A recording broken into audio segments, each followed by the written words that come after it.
Hello, BookTube. Well, it's Wednesday, and that means Epic Comic Book Wednesday, when Michael K. Vaughan and I combine the forces of stately Vaughan Manor and Hyde Cottage to talk about the comic books on which we have wasted our youths. And our subject today is a huge one.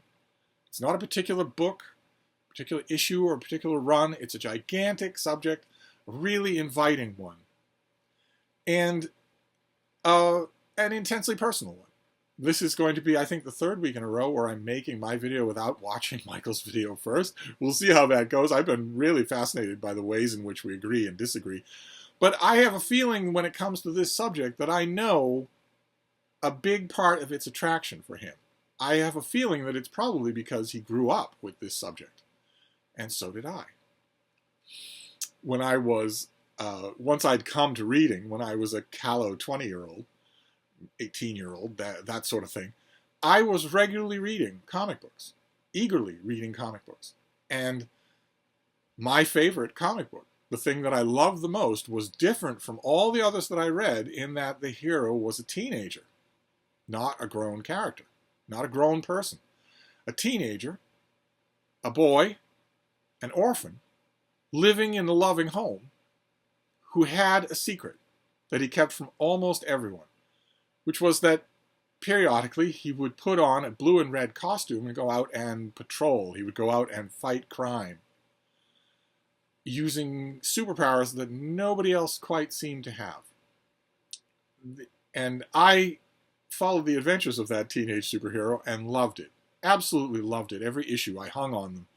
But that's where our paths diverge, Michael's and mine, because mine was Superboy, who fits that bill. His character, his comic books were extremely popular. They sold really well, and he was a marquee character. This was Superman when he was a boy. Superman, Clark Kent, Kal-El of Krypton, when he was a teenager in Smallville, in early 1950s rural America, where he manages to have all kinds of adventures, even so. But unlike with a lot of other superhero comic books, in fact, pretty much all of them that I can think of at the time, unlike with a lot of superhero comic books, in addition to all of his adventures, Clark Kent also goes to high school.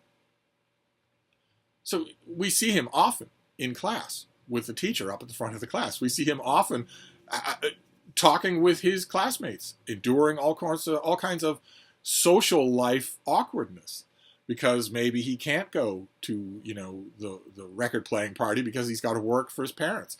Or maybe he can't show off all the things that he can do because he's got a secret identity to protect. So his classmates, including an ever-inquisitive Lana Lang, never really know that he is this marvel, this supernatural creature that they are fully aware of. Everybody knows that Smallville is Superboy's hometown. They just don't know that he actually lives there as a civilian. That's quite a different subject. The raw parameters are the same. It's quite a different thing from the big subject that Michael picked for today, which is not Superboy, but Spider-Man, which started in the early 1960s by Stan Lee, and is the adventures of a teenager from Queens called Peter Parker, who is at a scientific exhibition when he is bitten by a radioactive spider, and instead of dying, he gets superpowers. He gets the proportional strength and speed of a spider, and a sort of sixth sense, a spider sense that warns him of impending danger. And Peter Parker draws a connection between the bite of the spider and these powers that he's getting. I wasn't 100% sure why he would do that. Why wouldn't he just think that he developed superpowers? Why would he lean into a spider theme? Even if he did connect his powers with the spider, why would he lean into a spider theme? Why would he do that? But instead, he leans in heavy.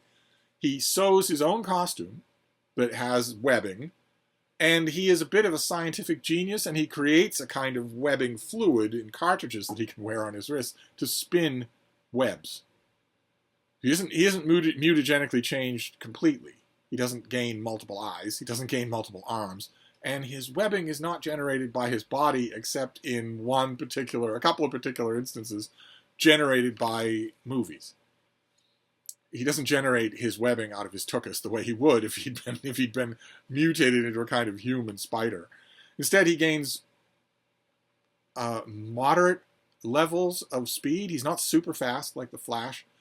He gains moderate levels of strength, according to the greatest book ever written in the history of mankind. I refer, of course, to the official handbook to the Marvel Universe, the deluxe edition. He's capable of lifting, that is, bench pressing, about 10 tons. Which might seem like a lot to you and me. It's probably more than you or I could do. It's more than David Lade could do. But in the superhero world, it's fairly small potatoes. Spider-Man can lift a car over his head. It's unlikely that he could lift a tank over his head, or a bus over his head. And if he could lift a city bus over his head, he'd be working really hard to do it. And he's not invulnerable. If you shoot him, he dies. The bullets don't bounce off him. He has a bit more resilience and a bit more flexibility than a human being, but he's not invulnerable. He can't fly, doesn't have any super senses aside from his spider sense. That's it. Stan Lee very intentionally gave this high school kid, a sophomore, 16 years old, a modest set of powers. And Stan Lee did more than that. This is a kid who's in high school, just like Clark Kent is. This is a kid who's largely mocked or despised by all the cool kids in school, just like Clark Kent was, because he has to hide the fact that he is the superhero that everyone in school knows about, just like Clark Kent did. And Peter Parker is also an orphan, and he is raised in a household that loves him. He's raised by his aunt and uncle. And at the beginning, in the very first adventure of Spider-Man, an Amazing Fantasy, he gains these powers and thinks what anyone would think. Well, how do I make it rich? How do I cash in on this? And he starts to get a name for himself as a masked mystery wrestler who will take on all comers and can toy with them, because although he can't lift a city bus over his head, he can easily handle a normal person. And it goes to his head. The success goes to his head. And one day he's standing there in the hallway when a man comes running towards him, chased by a cop. And the cop yells out to Peter Parker, who's dressed as Spider-Man, "Stop that man." Now, I won't go on a digression here about whether or not you should do that in your real life if a cop tells you to do that. I won't go on a digression here. I'll just say that in the more innocent morality of the early 1960s, the answer was obvious, and Peter Parker doesn't do it. He says, "It's no skin off my nose. He's not bothering me." And immediately afterwards, that same villain, that same petty thief or thug or whatever, invades the Westchester home of Peter Parker's aunt and uncle and kills his Uncle Ben. Peter Parker learns about this, hunts the man down, and delivers him to the police. Doesn't kill him. He's tempted to, but he doesn't kill him. Instead, he delivers him to the police and learns in that traumatic moment that with great power also comes great responsibility. And so he becomes a superhero. Like most of the stuff that Stan Lee writes that has become absolutely iconic, even by me, I revere it as much as anybody, not much about that story makes sense. Stan Lee was not really big on A to B to C logic in a story. It feels right, but it doesn't make a whole lot of sense. But at least Stan Lee redeemed himself, because his lame attempts at writing teenage heroes, his teen brigades and whatnot, don't find any home in Spider-Man right from the beginning. Spider-Man took off. That appearance in Amazing Heroes led very quickly to Spider-Man #1.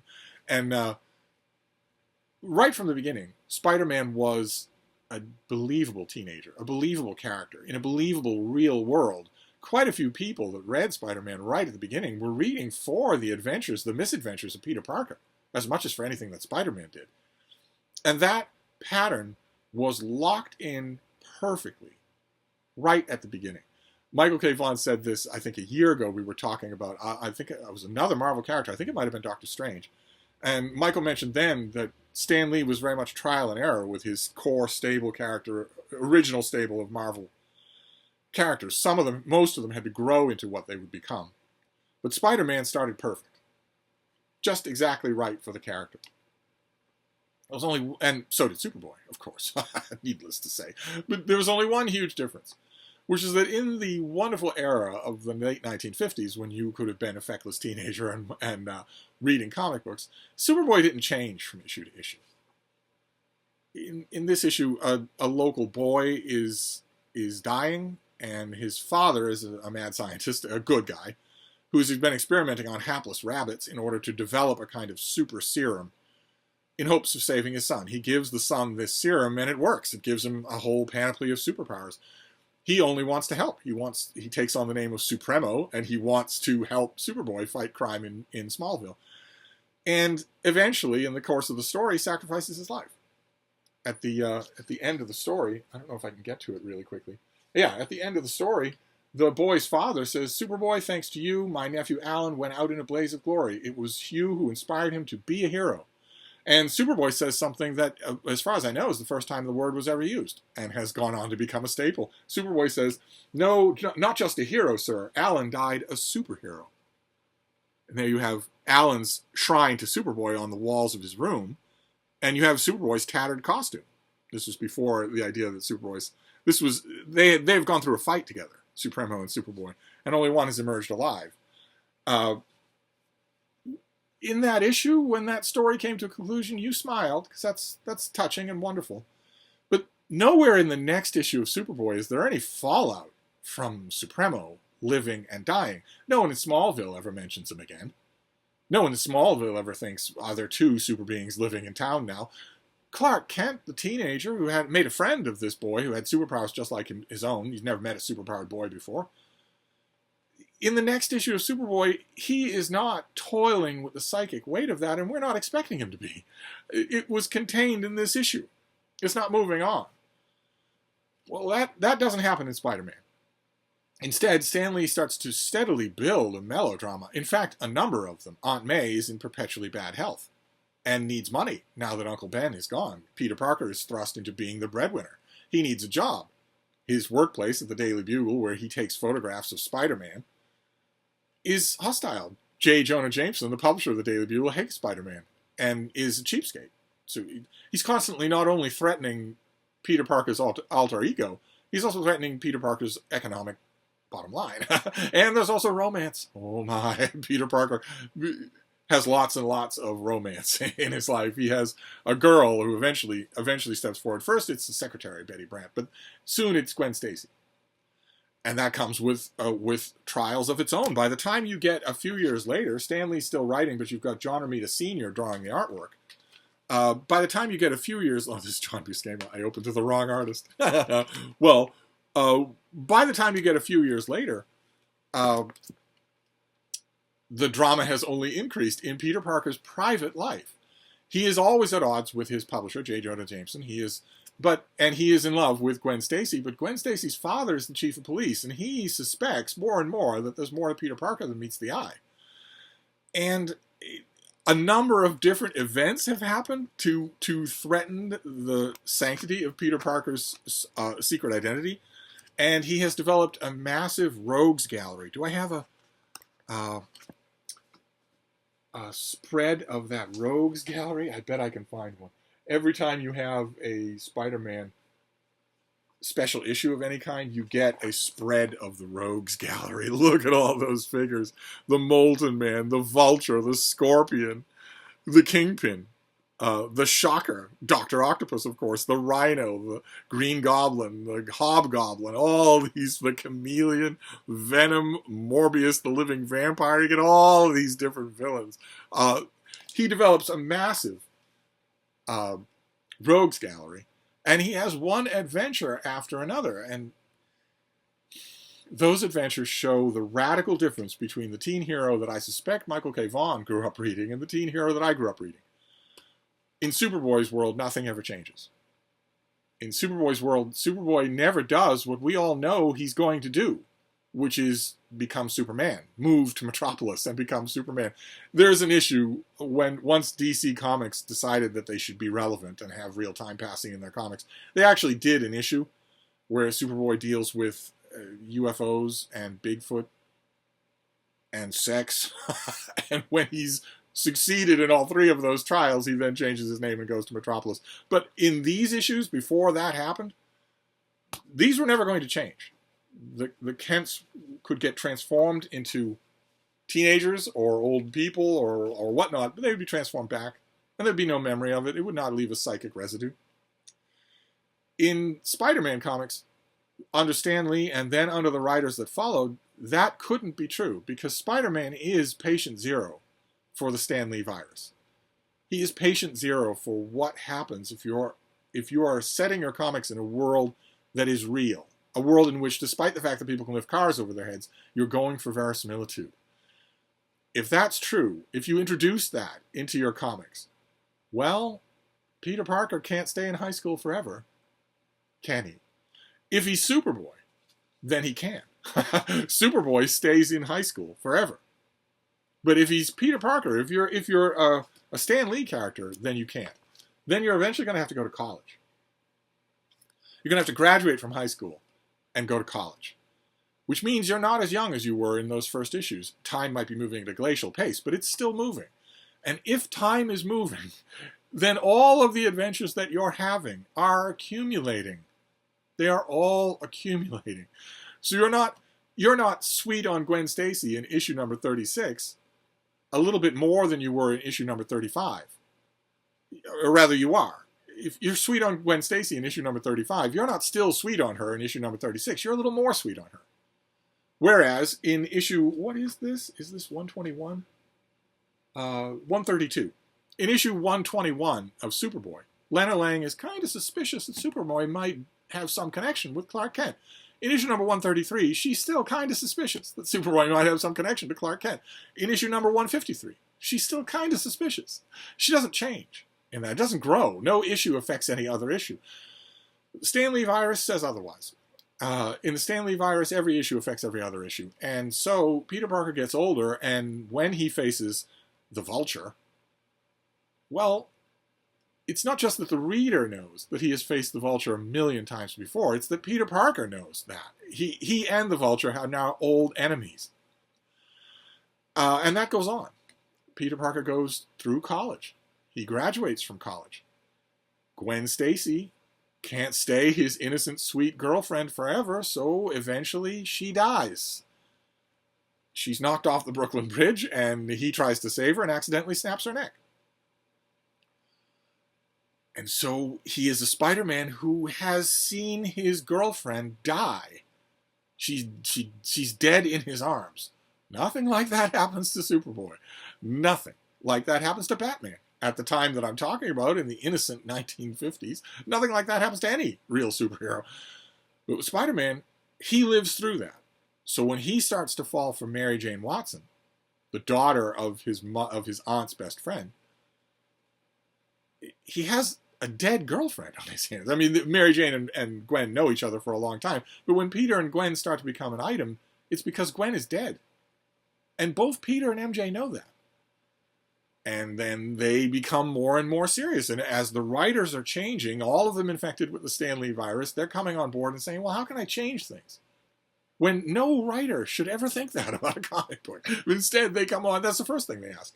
How can I change things? And sooner or later, some writer said, well, you know, Peter and MJ have been boyfriend and girlfriend for a long time. Maybe they should marry. So they got married. So the wedding of Spider-Man, where he's not a high school student anymore. He's not a college student anymore. Now he's a married man. And the next result, the inevitable next result, would have been children. So you have a lanky Spider-Man making you bet your bippy quips with the Rhino when he's fighting him in downtown Manhattan, but he's a married man and a father of two? As I've said before, the Stan Lee model is not ultimately sustainable. A character reaches a perfect equilibrium, and the forces of the universe, the Eye of Agamotto, wants it to stay that way. For forces of the universe here, read fans, want it to stay that way. Sure enough, after a while of hearing from disgruntled fans that Peter Parker shouldn't be married, he shouldn't have a happy married life, he's supposed to be miserable and dating, he's supposed to be a sad sack. You're betraying the vision of Stan Lee, who originally envisioned this character as having incredible superpowers, but not being able to catch a break, either in his superpowered life or in his real life. Spider-Man is the first superhero we ever see who gets the flu or has a broken arm, so he's fighting the Vulture with a sling, with his arm in a sling, or famously in one section of Spider-Man gets an ulcer. He's the first superhero that we ever see that has anything like that, and fans were up in arms saying, we want the character to be a little bit of a tough luck case. Here you've got him not only a happily married man, but married to a supermodel. And eventually some writer came along, again infected with the Stan Lee virus, and said, maybe we should undo that somehow. Maybe we should undo that. Maybe we should make it so that they aren't married, so that they were never married. Maybe Aunt May should finally die. She dies a couple of times in Spider-Man and comes back. You start to play with stuff like that. I have another example of one of the most catastrophic examples. Was Marvel did a long series called Civil War, in which there was federal legislation that said superheroes had to register their secret identities with the government. And a few superheroes got on board with it, including Iron Man. And a few superheroes fought against it and said, no, you're fatally compromising our effectiveness in the field, including Captain America. You may have seen a movie version of this storyline. And at one point in Civil War, writers at Marvel thought, well, what's a way to up the ante here? We should have Peter Parker reveal his secret identity on camera to the whole world. We should have him stand in front of a press corps with his mask off, and Tony Stark standing there right behind him, so that you get J. Jonah Jameson just having a fit in the offices of the Daily Bugle, saying, I should give this quote because it's really well done. This is J. Michael Straczynski who's writing this. When I made my decision, I remember Peter telling me all these years ago that I should quit, and I smiled because as much as I gave him a hard time, as much as he was a pain in the neck, he was like a son to me. I gave him his start as a photographer, bought his pictures even when the composition sucked. In a world built on lies, I thought, he's the only one who's always been straight with me, the last honest guy in town. And it was all a lie. I guess he must have thought it was pretty funny. Must have thought I was pretty stupid having him in here all this time and never knowing. Probably spent whole days just laughing at me. And he throws his ashtray at the wall. He continues on. He says, since we vouched for his photos all these years, we're going to have to make some kind of statement. The Times is going to have a field day with this. There's an old saying, enemies can kill you, but only your friends can hurt you. Spider-Man has been a thorn in my side. He ticked me off, embarrassed me, infuriated me. But it was Peter who finally succeeded in hurting me. That had to be cleaned up, obviously. This can't stay true. That had to be cleaned up. This whole storyline had to be retroactively cleaned up. This is what you get when you introduce the Stan Lee virus. It's like I've said all along, it's not sustainable. It's not sustainable. Eventually you will write yourself right out of the character. But before you do that, you're going to have a hell of a good time. And the point I want to make for Comic Book Wednesday is that Spider-Man, for decades, he was the most popular comic book character of them all. Certainly the most popular Marvel comic book character. Before Wolverine came along, he was the most popular Marvel character. Maybe he was never as popular as Superman or Batman. I'd certainly like to think that. But in Marvel, there was no competition whatsoever. And he was a franchise. His monthly books sold better than any other Marvel comic and sold well enough to keep people in the offices. And it attracted people. You had new people coming up. First, they would run their letters in the letters column, and then they would apply for a job at Marvel Comics to write, wanting always to get to the big time, to the show, to get to writing Spider-Man. They all had great ideas. And as a result, Spider-Man had spin-off books. He had Marvel Team Up. He had eventually Peter Parker, the Spectacular Spider-Man, and then a whole bunch of spin-off things. And eventually, Marvel, in acquiescence to the Stan Lee virus and not wanting to tell the same story over and over again. There's nothing wrong with telling the same story over and over again. I wonder what the connection is between Clark Kent, meek and mild, and Superboy. Oh, what could it be? There's nothing wrong with telling that story over and over again. It's a good story. It's a very good story, but nevertheless, if you are infected by the Stan Lee virus, then writers are going to come on board and say, I've got an idea. Have I got an idea for you, for Spider-Man? And some of those ideas have been terrible, really, really terrible. One writer had the idea of bringing back Gwen Stacy even though she was it was one of the most landmark events in Marvel Comics history to have her die. Bring her back as a clone. Fans didn't like that. By and large, they didn't like it. And then later on, another writer had an even more coked up idea, which was to make Peter Parker a clone. Let's say maybe that Spider-Man was a clone all this time. Note to comic book writers, cloning is never a good idea, whether it's the cloning the batch in the Legion of Superheroes, or whether it's Spider-Man, or whether it's anybody else. The last cloning idea that was any good at all was the John Byrne version of Bizarro. And that wasn't all that good. But anyway, there were bad ideas all along. There were bad Spider-Man epochs. There were also great ones. Oh my, were there great ones. I might not agree ultimately with this virus, but I was right there buying the issues. I bought the first appearance of Spider-Man in Amazing Fantasy and didn't think much of it. Steve Ditko's artwork, he was the artist for that initial run of Spider-Man. He has since achieved a well-deserved legendary status. But his artwork is a bit of an acquired taste, especially if you're used to Kurt Swan. And I was. So I bought it and I thought, okay, well, so you're a teenage boy who has superpowers. That I get.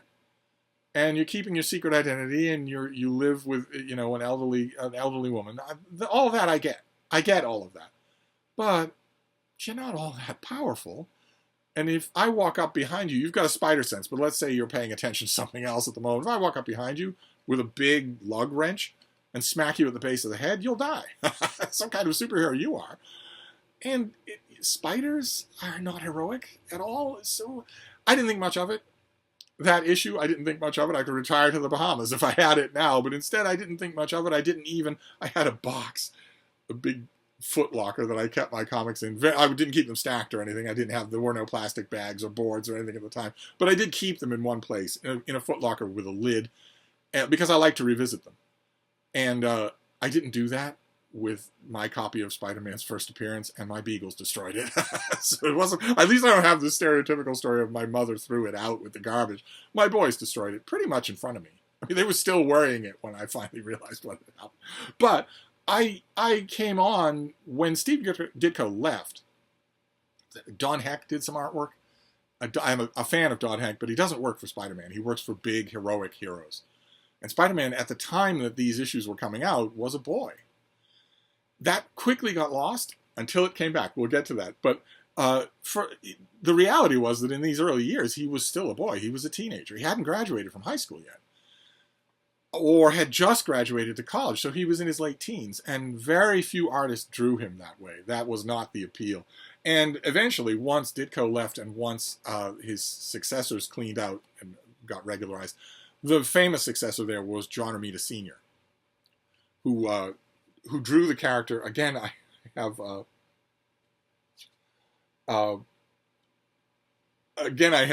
John Buscema artwork here for the breakdowns, but this is very much John Romita Sr. Finishes here. And then for the next issue, you've got John Romita Sr. artwork, where he's just doing the artwork. And it's absolutely delightful. Look at what he does with perspective. Buscema doesn't do perspective this good. John Romita Sr. really makes you feel what it would be like if Spider-Man were climbing 30 stories above the ground. Really, really good stuff. He's all through this issue, this book as well. There's a lot of classic. There's later John Romita when he starts to do a lot of his own inking. Just lovely, lovely stuff. Beautiful composition and everything. I've got so many props there, I don't know where to put things. That's when I jumped on board on Spider-Man, specifically with the Shocker, Quicksilver, Man Mountain, Marco. The first Spider-Man issue that I read, that I got on the stands, because these were on newsstands once, not in comic book styles. The first one that I got that I remember really liking was when he faces off against Medusa, Madame Medusa. I thought it was funny and worldly and just terrific. And after that, I was pretty much on board with Spider-Man. I went through all the different eras. There were two major eras here. There was the classic Stan Lee and John Romita Sr. era that is just so amazing. Even in retrospect, just so amazing. Really deserves a big volume of its own. I don't know that it's ever got one. Spider-Man has had big hardcover omnibus volumes, like the kind that Michael K. Vaughan loves. But I don't think anyone's ever actually said, all right, here's the start of the Lee Romita era. And here we're going to go to the end of the Lee Romita era. Maybe even include the newspaper strips. Spider-Man had a newspaper strip about 50 years ago that was written by Stan Lee and for a while drawn by John Romita Sr. And I don't think those things have ever been collected. Maybe include all of that. All the Romita covers that he did for the Electric Company, all of that in one John Romita Sr. volume of Spider-Man. I would buy that volume if they made it, and Marvel probably will make that. But that era was followed by, Gil Kane did a whole bunch of issues, including the death of Gwen Stacy. Then there was a long era with artwork by an artist named Ross Andru, who really put his own look on the. Ross Andru has a very, very distinctive artistic style. Here we have in this issue a 2-page spread advertising 8-track tapes. You'll have to Google that. Trust me, it's not all that good. But he had a very distinctive style, much more angular and jerky than John Romita Sr., but really, really good. And that went on forever and ever. Those issues went on for a long time. I always forget. Was it Jerry Conway who wrote these? Ross Andru did the artwork. It was Jerry Conway who did the scripting. And these are Spider-Man as a swinging single in the 70s. Getting an apartment of his own, been wearing bell-bottoms. College is out. He's in college, but he's looking towards the adult world because time is moving on. Then eventually time does move on. And then what do writers do? When Spider-Man if he's no longer a college student, thanks to some retroactive wonking with the continuity, he's no longer married to Mary Jane. So what do you do with this character? The sky's the limit. Really, the sky's the limit. I have a whole bunch of examples that I want to show you of great storylines that resulted from the sky being the limit. One that I'll show you first was a reaction against the Stan Lee virus. Because this, like I mentioned, the Stan Lee virus builds with every issue. Whether it wants to or not, whether it's referencing earlier issues or not, it takes place in a mental continuity in which every issue builds on the last one. In which the trauma you just saw Spider-Man go through in issue 71 is a trauma that he remembers in issue 72. So he's still dealing with it. Etc., etc. Every trauma. Every event, every supervillain, every catastrophe that strikes Peter Parker's world or Spider-Man's world. And that starts to build a mass of momentum that some might call deadweight. And at one point, years and years ago, decades ago, the powers that be at Marvel Comics decided that they would try to address that by launching an alternate universe and starting all their signature characters over again. And they did that with Spider-Man. They did Ultimate Spider-Man. Do I have volume 1? See, you can see already this was popular. Ultimate Spider-Man went on for a long time. These are volumes in their 20s. These collections are volumes in their 20s. This went on for a long time. I don't think I have at hand any of the earlier volumes because these volumes came straight to hand because they have absolutely gorgeous Stuart Immonen artwork. He became an absolute signature Spider-Man artist. Just incredible. An incredible run on Ultimate Spider-Man. And in Ultimate Spider-Man, look at that. Look at that. That is just gorgeous. In Ultimate Spider-Man, the gimmick is that we are restarting Spider-Man. So he's a boy. He's a little kid when he gets his powers. And unlike in the progression of Stan Lee comics with Steve Ditko and then John Romita Sr., he's going to stay a little kid for a long time.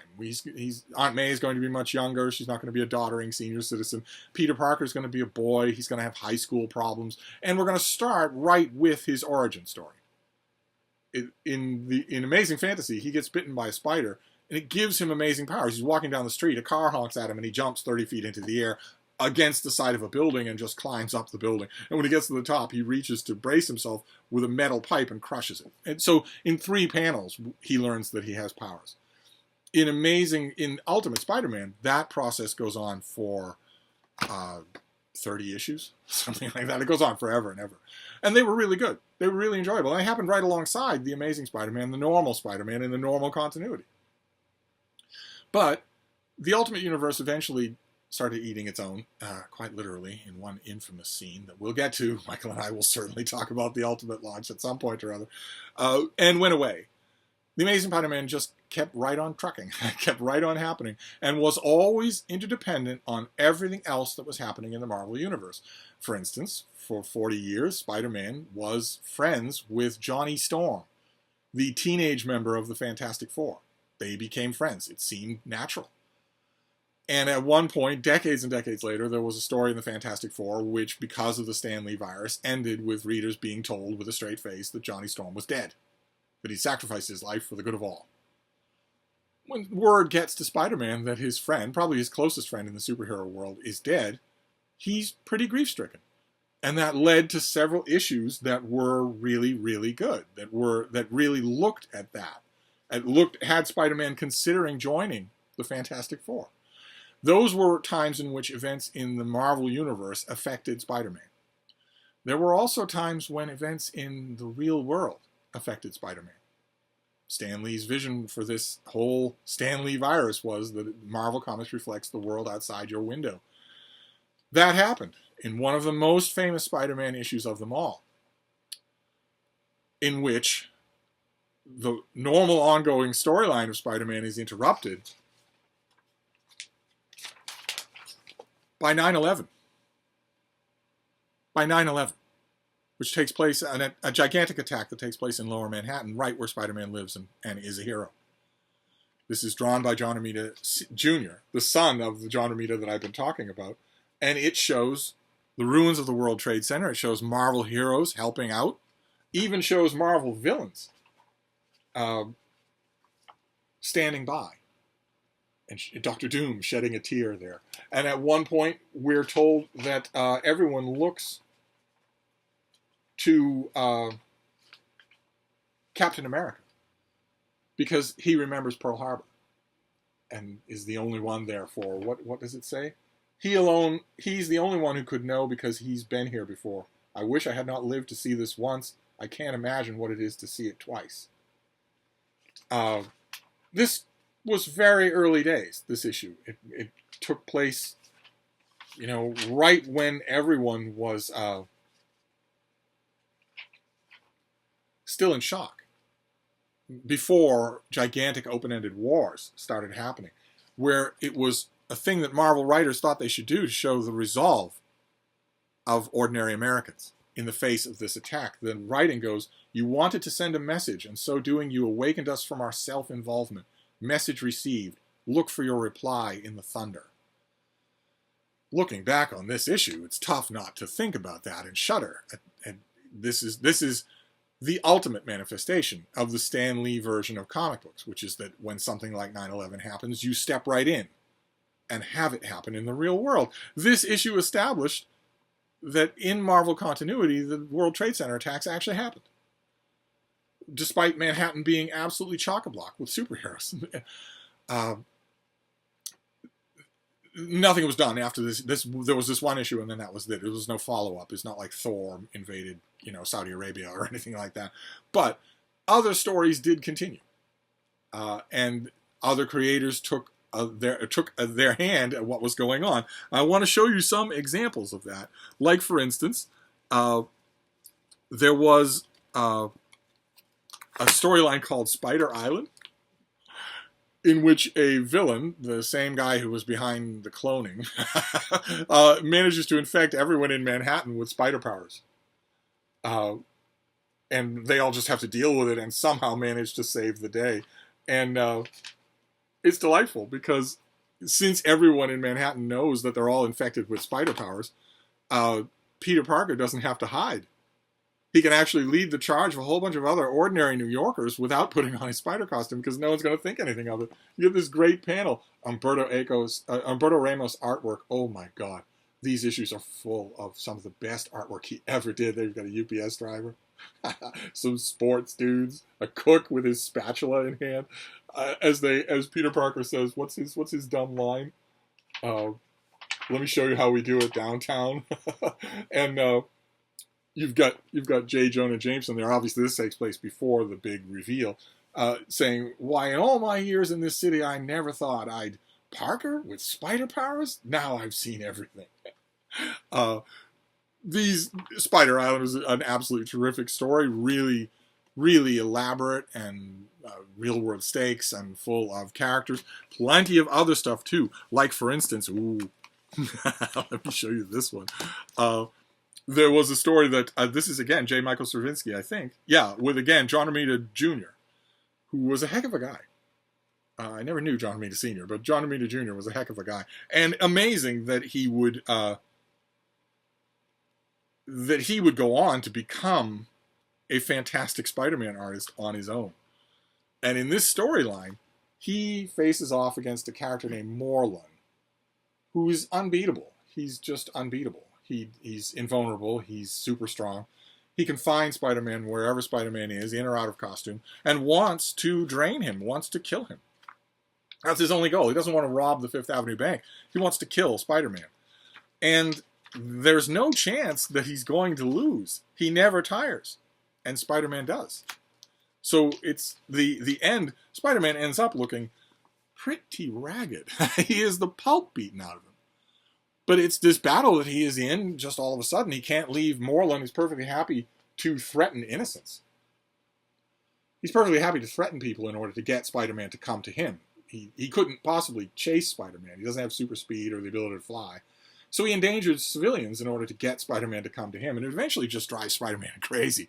He just decides, I'm just going to go after this guy. I've had enough. But he can't win. He can't win. We're told, I got him some good shots. He barely feels them. But I feel every one of his. And he just keeps swinging. He just keeps fighting. And eventually he realizes that he might not live through this.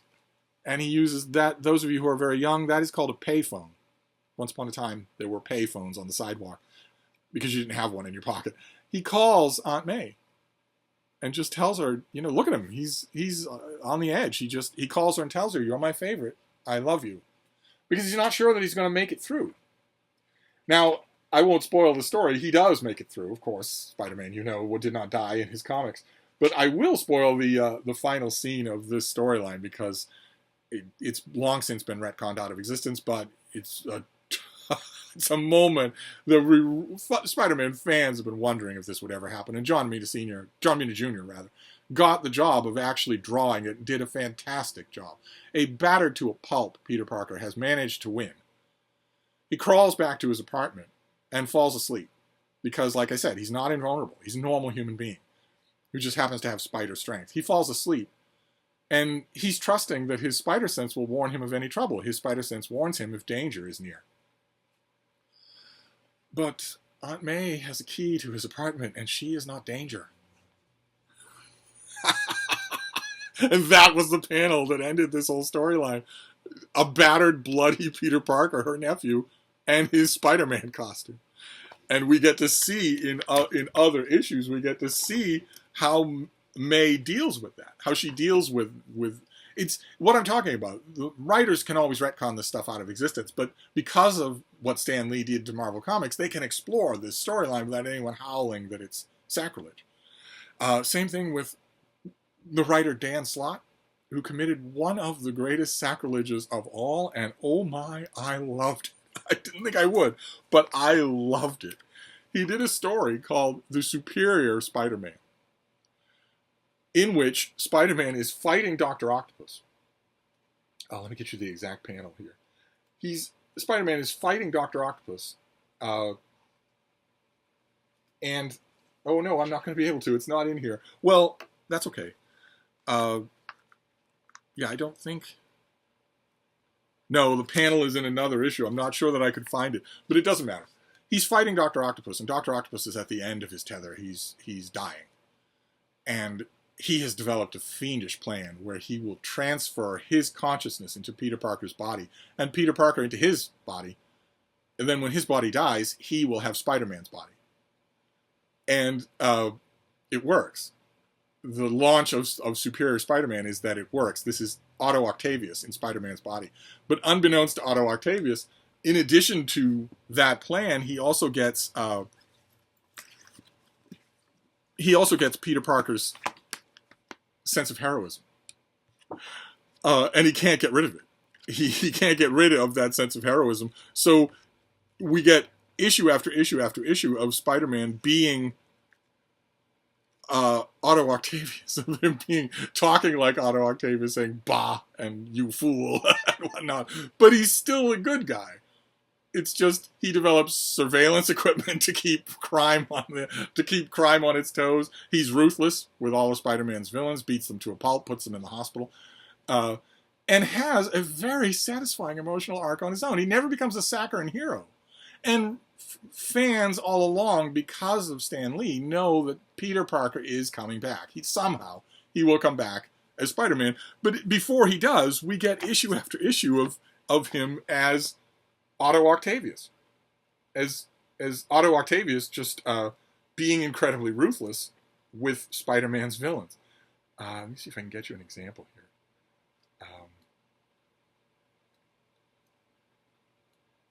This Humberto Ramos artwork is so beautiful. It's just so beautiful. Whether it's personal stuff or not.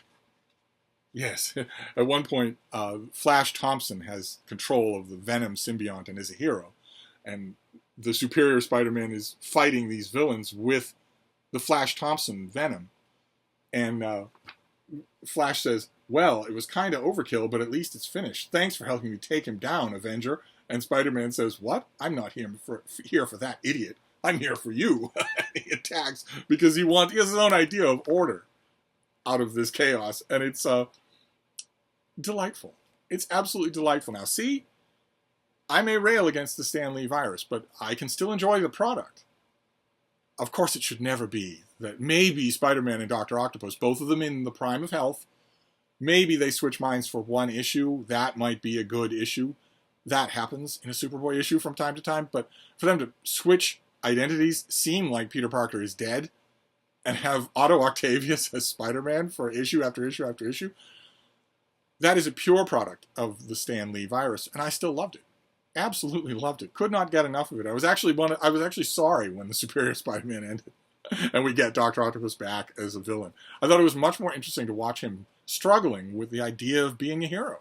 He inherits not just Peter Parker's body, but Peter Parker's memories and his sense of heroism. Delightful. Absolutely delightful. And that there were many, many other eras. Michael K. Vaughan and I will get to them from time to time. I'm sure we will. Spider-Man is an endless thing.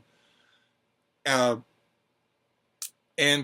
that doesn't even talk about, the plastic mediums. He was on TV, he was in cartoons, he's been in movies.